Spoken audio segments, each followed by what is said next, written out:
Mushrooms? I love mushrooms a lot. I love mushrooms and crystals. The only two characteristics that really make me me, I guess. But I want to talk about how understanding is a spiral.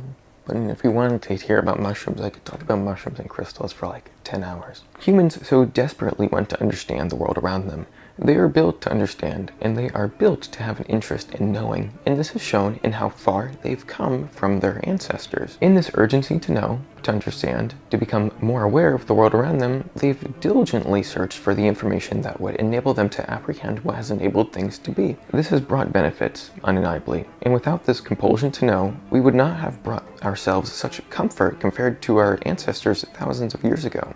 Yet, there is a hidden truth in all the searching of truth, which is that there is always more truth to be found. Whenever there is an understanding, it is then usurped by greater and larger understanding, and the cycle continues forever. In spite of this awareness, or I assume awareness, we still search deeper within things. I want to establish why this searching is to be wary of, in both the context of the internal and external world, and how we might alter our thinking to be more accepting of this reality. Understanding is our innate interest to know. We want to understand how certain things interact and react with each other. It becomes a need, as we feel like we need to know in order to do things, or we need to know in order to feel okay. If only we knew X, then everything would be okay, or if we knew how to do Y, then things would make more sense. Certainly, there are times where this ends up being the case, but in my experience, I merely reach another door. I find myself in a hallway of doors, trying various keys to different doors, and once a door opens, it brings me to a new hallway of doors, in which I try different keys. This continues on indefinitely, and I can become so deep within this labyrinth of doors that I don't know where it began.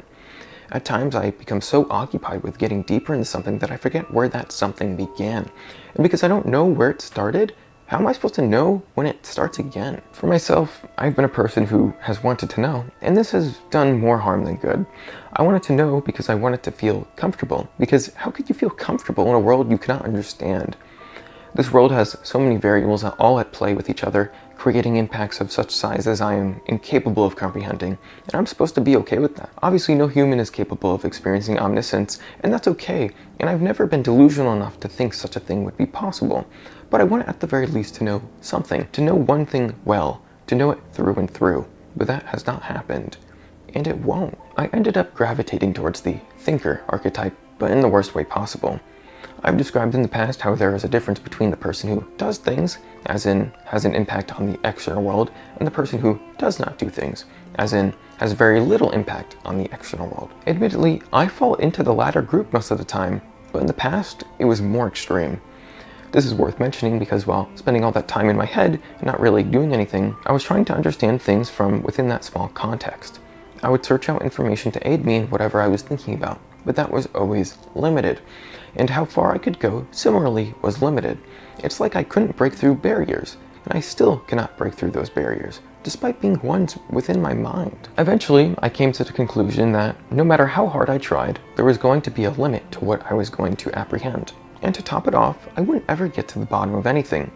Practically, this doesn't matter, because you don't need to reach the bottom, or the core, in order to reach a level of understanding that enables you to do or act in a certain way. Electricity can be noted as a phenomenon, although we can measure it, utilize it, and modify it to fit our needs. We can perceive it, know how it works, to a limited extent, but within that extent, it can be used. It wasn't a necessity to fully understand how it came to be and how it works. We don't need to know which way the electrons flow, but I know many of us would like to. I want to clearly define external and internal in ways not dissimilar to the past, but with some minor adjustments. By external, I'm speaking of the world that is not within the mind, the one that can be felt and perceived by outwardly senses.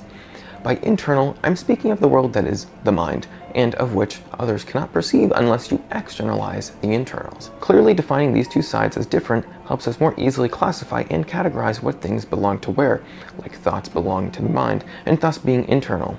However, what cannot be defined is that the internal did not know what it knows as a result of its own existence. It only knows anything, or believes such, because it has perceived reality as external, and then with that perception, brought it within the mind, and has tried to make sense out of it in the best way it could. This is fine, but keeping the two sides clearly defined as separate can enable us to dig directly into how understanding impacts both sides in different ways. The external world includes the things you can feel and others can feel, or can measure, and these things are consistent from perceiver to perceiver. We can use different labels for what the thing is, or different methods to reach a calculation, and we might even try to predict what is to happen in the future based on what can be perceived in the present and what has already happened in the past. Notably, these things are happening in what we would consider the external world. We can do all of these things in our head, and that's part of the task, but in our means to communication, we then have to exert ourselves to share that information, which cannot be done internally, because as much as modern society attempts to strive for it, we are not a hive mind. Based on this definition, we can notice that there is an interest to maintain similarity and consistency from human to human. It does not have to be perfect, but it has to be somewhat aligned. Otherwise, how could we all decide whether something is true or not true? How could we decide what is or is not? We assign labels, agree on the labels, and use the labels in agreement to their assigned meaning. The only issue with this is that we now have a clearly defined difference between things. Instead of a whole, we have many parts within the whole. This is not a conversation about reductionism versus holism either. Whether you want to explain things by breaking them down or by building them up, it doesn't matter. You are still doing the same thing, assigning labels, and explaining how each thing that has been assigned a label interacts with another thing. For all intensive purposes, this makes sense and is necessary. How are we to communicate information without words, numbers, pictures, or another type of media that can be replicated to indicate or reflect something? If we did not choose this path, we would not have what we do now. But being in this world of labeling, we also know not of what has been lost. We don't know what it is like to be without words, without labels, and we can attempt to distance ourselves from them or play in a sea of contradictions, but once one is tainted, it cannot be undone. This is significant because there is a pattern to be noticed in our need to understand. We become aware and learn something, assign it a label, and then dig deeper to assign more labels, and repeat the process. The point in which this cycle ends is temporary. It is based upon our current ability to perceive things on whatever scale is possible at that time. The downside is that we believe there's a difference between these things. It is this difference which causes the indefinite spiral to emanate. It emerges as a result of our labels, which define things as separate things rather than as a whole. We don't believe all things are one thing and that one thing is all things. If we did, that would reflect in our behavior, and we wouldn't do any amount of breaking down or building up. If we acted in accordance to that belief, we would not search for the reasons as to why things happen. They would happen because they are, and they are because they happened.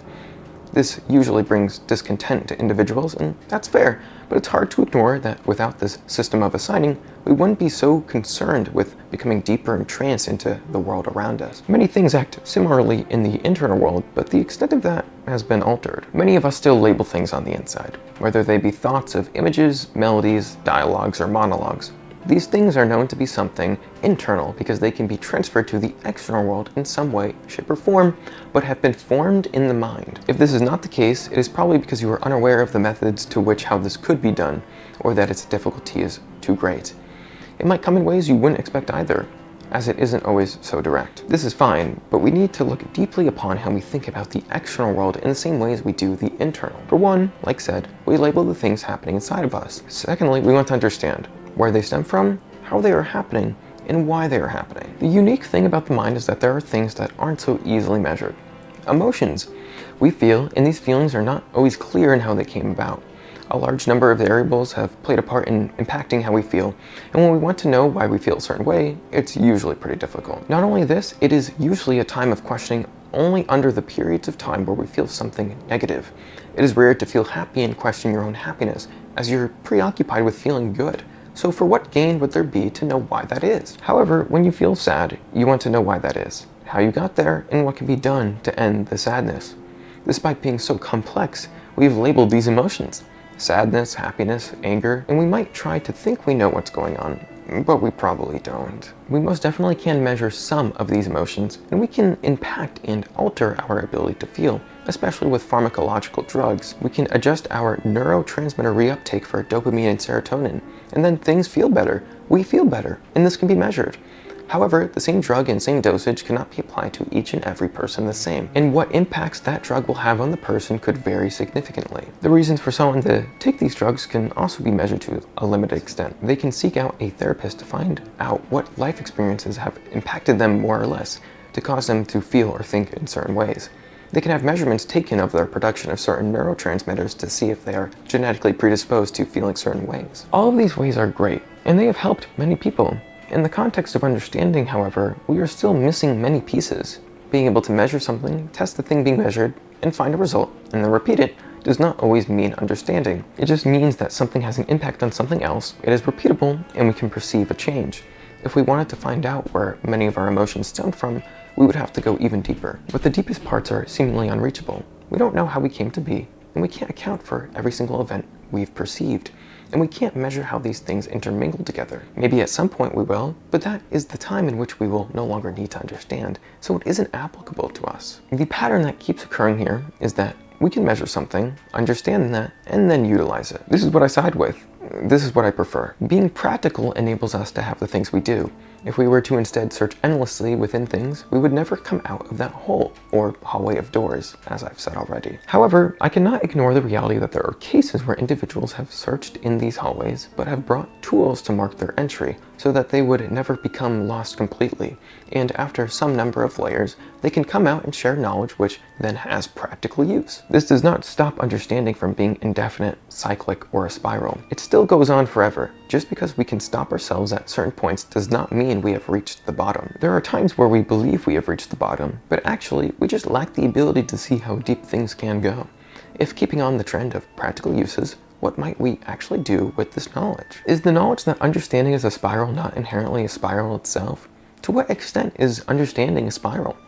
Well, I've done my best to share what that means, but I know despite my explanations, it could go deeper and be explained in so many ways it would take an infinite number of lifetimes to fulfill the time it would take to externalize all those ways. Although there are some important takeaways that can be utilized as tools to aid ourselves in avoiding deep pits of indefiniteness. For one, we can mark where we begin something. For two, we can grow content with our inability to understand and focus on understanding things we know can have an impact.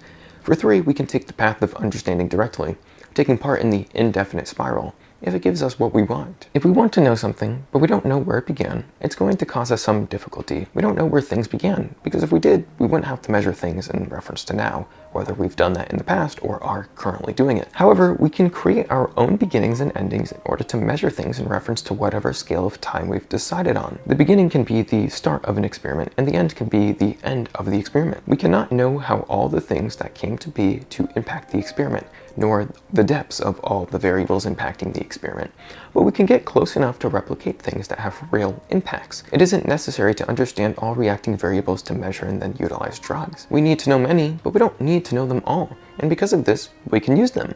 This is the same for everything else as well. The distress caused by our own inability to understand things can be quickly rationalized. Of course I feel distress. It's because I can't understand things in totality. Sure, but we can't know why we feel distress in response to that thought. But we might feel like we can get to the bottom of it. Sometimes, depending on the thought, we can. Although, in this case, we're more likely to conjure up rationalizations to why this is, and that's okay for the most part. Just know that's what you're doing. The reasons that emerge from your internal searching are created by you, and if they give you comfort, that's fine, and that's okay. If not, then I suggest you consider all the things you cannot change. If you cannot know all things, or even one thing in its totality, think about how you cannot have an impact of complete change.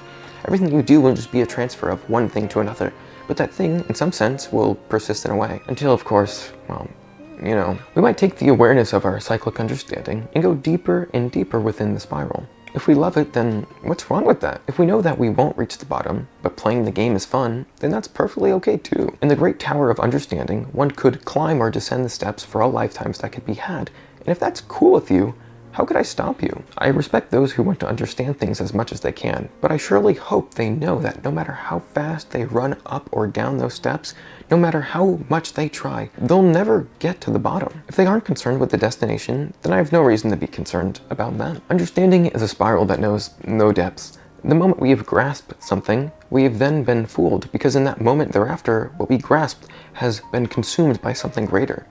What was known to be completed is then incomplete until we rush to complete it again to then follow the same pattern forever. This is okay, and I think one should strive to understand what they can, but they should be aware of the limits in which they will be able to understand. These limits, being fluid upon many variables, are not limited only to the world around us, nor the person in question. A limit which we can apply universally is that we cannot ever reach the bottom of anything. There is always more to explore, more to understand, and if one finds comfort in it, then I support them. But I believe they should be wary in their explorations. One should be content with their inability to understand anything completely, but they should not be in a state of fear to such a reality, nor should this stop them from understanding what small amount they can. We are all the same in this regard, and we should try to comfort ourselves in ways that do not take away from the qualities that make us ourselves. Instead, we should focus on what can practically help us to live better lives of decreased pain and suffering. I would like to imagine that's what we've done already, but there is much more work to be done, and I'd like to stand by your side as we work together.